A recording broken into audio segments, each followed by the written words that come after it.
Com as alterações climáticas a tornarem-se cada vez mais visíveis e urgentes, tudo aquilo que pudermos fazer contra elas é um contributo. E existe cada vez mais informação sobre o tema, o que é ótimo, mas o que faz com que também surjam mais informações por vezes contraditórias, às vezes não muito claras, que nos podem induzir em erro. E hoje falo sobre 5 delas. 1. Ter muitos sacos reutilizáveis, e reforço já a palavra muitos. Com cada vez mais pessoas alerta para o problema dos descartáveis, começou-se felizmente a fazer a substituição dos sacos de utilização única por alternativas reutilizáveis. Ora, aqui o problema é quando começamos todos a ter 20 sacos reutilizáveis e constantemente a adicionar mais à nossa coleção. Os sacos reutilizáveis também precisam de recursos para serem produzidos e transportados até nós, e por isso só faz sentido termos a quantidade de que realmente precisamos. Vários estudos analisaram quantas vezes é necessário reutilizar um saco de algodão para este ter um impacto ambiental equivalente ao de um saco de plástico.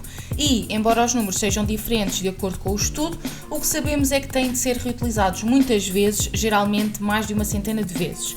Ora, aqui o objetivo não é, obviamente, voltarmos todos a utilizar descartáveis. O objetivo é, como quase em tudo nesta área da sustentabilidade, fazermos uma gestão correta daquilo que temos e daquilo que já existe. Neste caso, termos uma coleção limitada de sacos reutilizáveis e utilizá-los durante o máximo tempo possível, remendando-os se necessário. Se for para comprar algo novo porque os que temos se estragaram, faz sentido comprar opções feitas com materiais reciclados ou mesmo fazer um em casa, por exemplo, com uma t-shirt antiga. Link para um tutorial na descrição. 2. Colocar objetos biodegradáveis no lixo. Um objeto biodegradável é aquele que se biodegrada em condições específicas, incluindo os níveis de umidade, temperatura e pressão necessários. Um objeto compostável domesticamente é aquele que se biodegrada num compostor doméstico. Ambos os tipos de objetos colocados no lixo serão apenas lixo indiferenciado, tal como todo o resto de lixo que colocamos nos caixotes.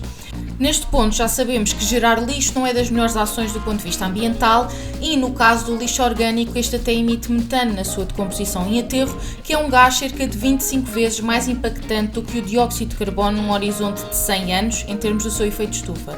Se for num horizonte mais curto, é ainda mais poderoso. Um objeto biodegradável só é valorizado se for encaminhado corretamente, o que significa compostá-lo, se for compostável domesticamente, ou então encaminhar corretamente, por exemplo, à marca produtora, caso não seja. Um objeto biodegradável no lixo não faz nada pelo ambiente. Mais informação sobre este assunto num link na descrição. 3. O chamado wish cycling. O wish cycling acontece quando colocamos um objeto no ecoponto com o desejo, wish em inglês, de que este seja reciclado, mesmo não tendo a certeza de que realmente isso seja possível. O que acontece é que podemos dificultar o processo de triagem e, eventualmente, podemos até mesmo inviabilizar a própria reciclagem. Por exemplo, se colocarmos papel muito engordurado no ecoponto azul, podemos contaminar o papel em redor, fazendo com que seja impossível reciclar não só aquele papel que tentámos reciclar indevidamente, como também todo aquele que estava à volta e estava em boas condições de reciclagem anteriormente.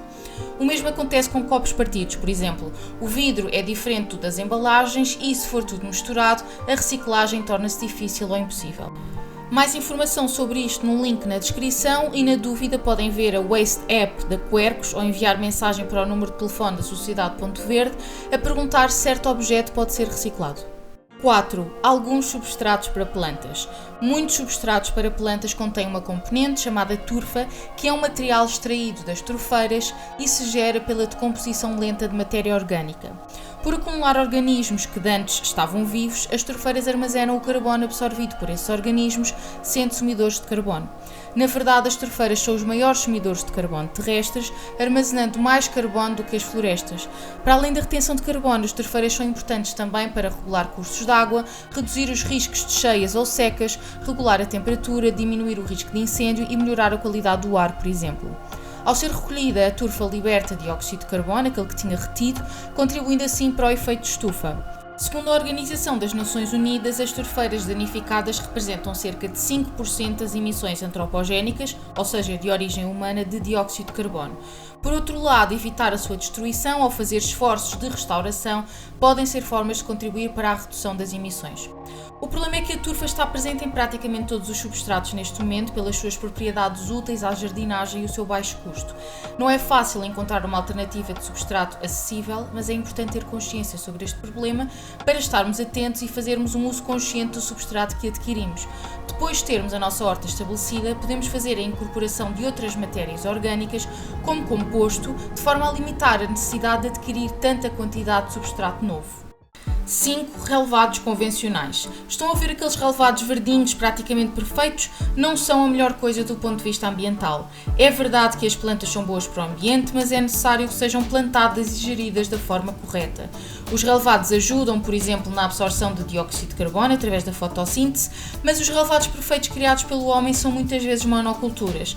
Estas monoculturas limitam muito a biodiversidade no local onde se encontram, podem degradar a qualidade dos solos e exigem mais recursos para serem mantidas, como água ou mesmo fertilizantes, pesticidas e herbicidas. O ideal é encontrar plantas que criem um ambiente semelhante aos relevados, mas que sejam autóctones da região onde moramos, de forma a exigirem muito menos recursos para serem mantidas e apoiarem a biodiversidade do local.